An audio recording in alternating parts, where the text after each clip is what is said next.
told too, what used to be right is now wrong, what used to be wrong is now right. But as you're saying, based on what these teachers are telling you, everything is accepted. So what's the difference then between a male student wearing female garments and some person wearing a swastika? What's the difference? That's a great example, because they would tell the person who was wearing a swastika to go home. Why?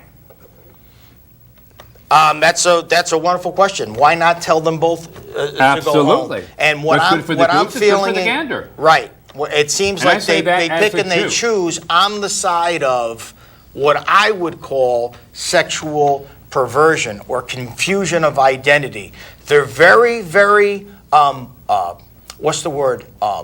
Careful not to offend gay, lesbian, transgender, bisexual, and at some point it'll be bestiality, because that's the next thing. And this is what's going on in our schools. There is not a right and there is not a wrong. But you come to school in a swastika, you come to school with a provocative Christian shirt with a big cross on it, okay? They'll tell you to take it off.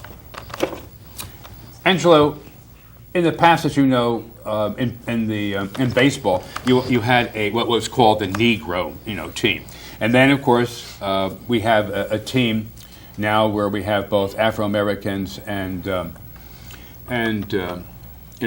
Caucasians and different ethnic groups. Do you think that has produced a better sport of baseball?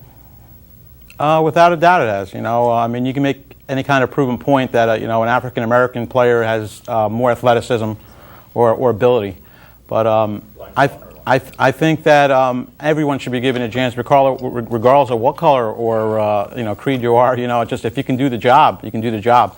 I know personally, if I was a coach, or coaching a football team, it wouldn't matter what you were. I'd want 54, 52 guys hungry that are hitting hard and cracking heads. And at the end of the game, that's what's called a team. Racism basically doesn't, exist as much as it did in the Jackie Robinson era. But you know what? If you're an athlete, you can get the job done. You could be on my team any day. Absolutely. To our caller, your question or comment, please. Hello? Yes, go ahead, please. Go ahead. Your question or comment? Yes, I'm calling as far as the bullying. I don't know. As far as going to school, like the gentleman in the middle said, you don't want any problems. You don't go dressed the way some people go dressed. But as far as I'm concerned, you dress the way you want. You pay your bills, your parents pay your bills, and it's no one's business otherwise. It's not just kids bullying on kids. I know for a fact teachers bully on kids like that.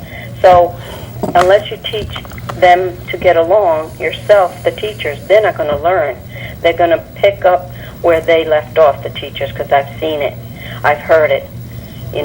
I say you wear what you want. If people just let people alone these days, it would be a better place to live in. Maybe some people don't think it's right, and some don't think it's, wrong. But to each his own. How would everybody like someone pointing? You have something on your face, you shouldn't have it. You have, the wrong colored clothes. Just leave people alone, and I think it would be a lot better. To our caller, what do you think about required school uniforms for the public school? Excuse me, I couldn't hear you. You faded out. Basically, what is your take on requiring students to wear public, uniforms in a public school? Oh, I think that's one thing they should have had a long time ago. If the schools demanded uniforms for kids in school, like in our days, I'm not 80 or nothing, but in my days, you wear uniforms, there would be no trouble with what kids wear. And not only that, it's like they let these kids dress so much out of, place that I see them. The girls wearing pants way down to their hips, that to me is ridiculous. Regardless to what the, parents say, I know a lot of girls sneak out that way, dress that way, but, there should be uniform. Not only that, a lot of parents hate the fact that metal detectors shouldn't be in the schools. Well, these days, with the things going on, I would agree that there should be, because I know for a fact kids who carry knives, anything that they're not supposed to in their backpacks. Now, when something happens, right away the parents that don't want the metal detectors in the schools, they're crying and screaming and going, crazy. I am all for the school is a school to learn, not to bring knives in, not to be bullying, not to be anything. That's right. Just like the colleges. They're there to learn, but they're allowed to have alcohol, party. It's not right. They can smoke. I figure if you're going to do that, you do it outside, not in the schools. But they give these kids too much freedoms in the school. The way they dress, the colleges, they can drink, they can smoke. I mean, and nowadays, God forbid if we had a piece of hair out of place. It's true. And it's just not right. Okay, thank you very much. Thank you very much. And let me add to what the caller is saying.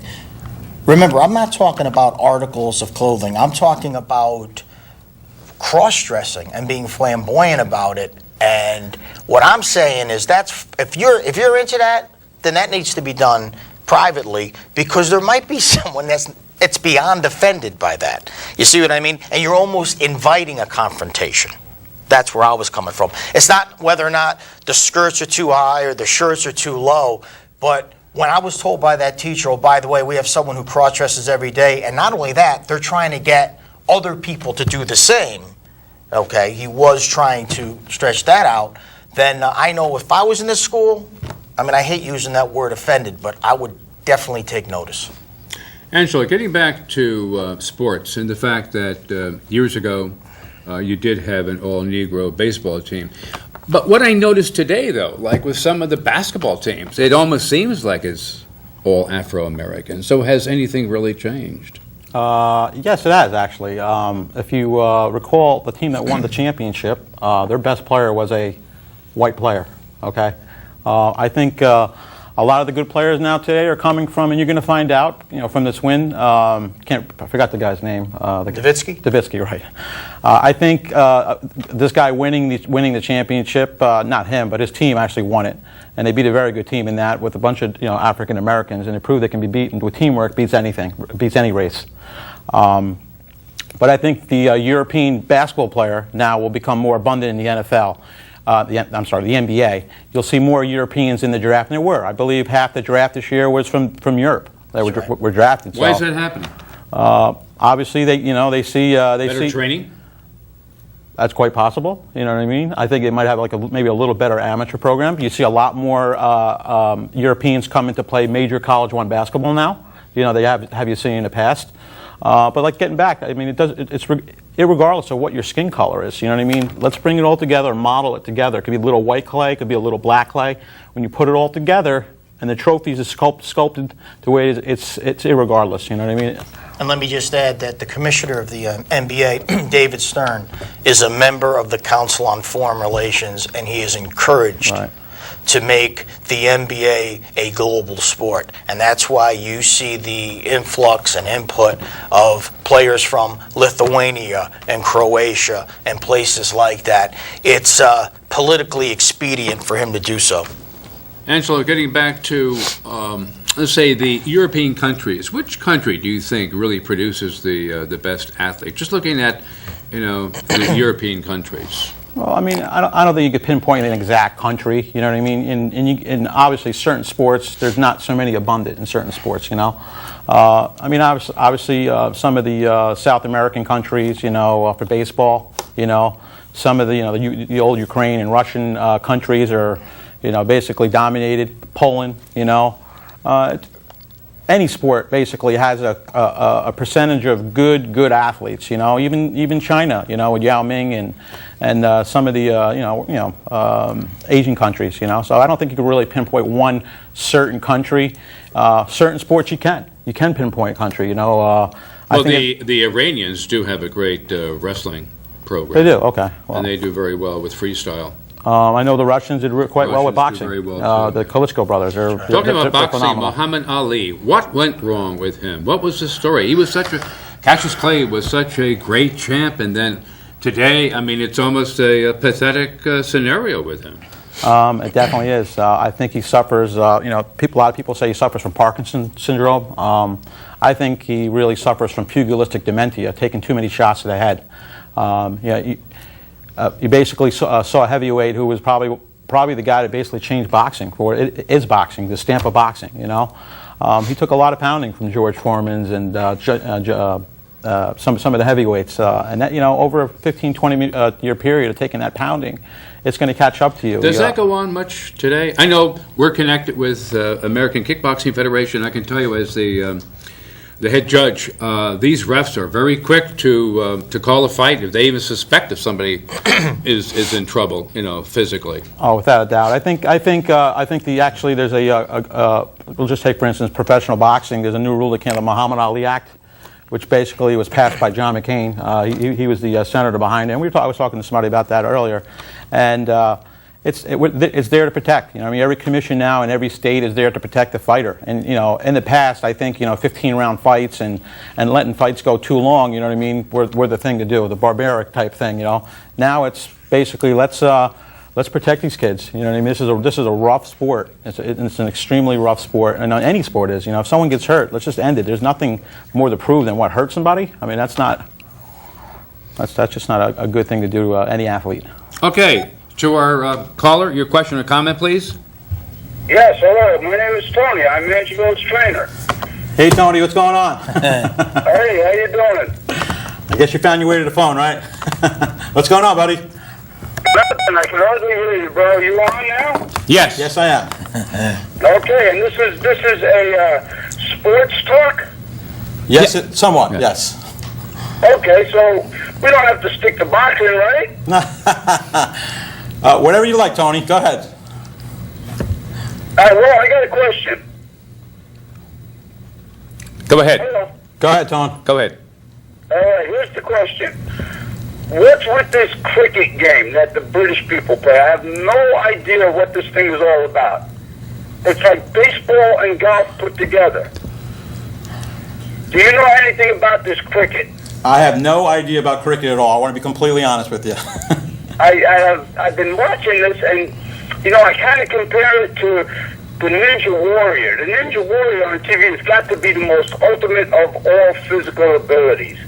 But then I watched cricket the other day, and I was like, I couldn't figure out what these guys were doing. I think it's basically dominated in England, right? England, yeah, in England. And they played on a horse, right? Played on a horse. That's very good. And like a croquet They stick. play on a horse. They walk around and they hit That's right. little horseshoes that are standing up, and they wear these crazy shorts. I don't know what the heck they wear. It's a crazy uniform for doing this, and then they all have a good time at the end. I can't figure out who wins or loses. Tom, we'll have to talk about that in our next training session. I'll do a little more research for you, I promise. Okay, thanks for calling. Caller, your question or comment, please. Go ahead. I'm wondering, this question is for Big Hands. Why do you think MMA has become so big? Oh, what's going on, Dave? How are you? What's up, buddy? I think mixed martial arts has become huge for a couple reasons. I think a lot of kids in the mainstream, basically when they grew up, they took martial arts, and they see a little connection to the sport. And I think there's a little bit of influence in mixed martial arts, regardless of what you take in, taekwondo or jiu-jitsu or boxing. You see it. You see it mainstream. I also think it's a little bit of like pro wrestling. You know what I mean? I think you pick a fighter and you basically follow him. You know what I mean? He's your favorite guy, like Hulk Hogan was, or something like that. But the main thing is, I think people, we talk about so many sports out there, the NBA and baseball and football, but MMA has been, and you can attest to this, Al, MMA has been around since the Romans. It's barbaric. Thousands of people came to see two guys go at it. You know what I mean? People like blood. They like guts. They like seeing somebody stop breathing for a couple seconds.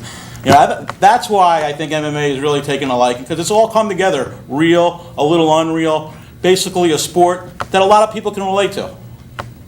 I can tell you this right now.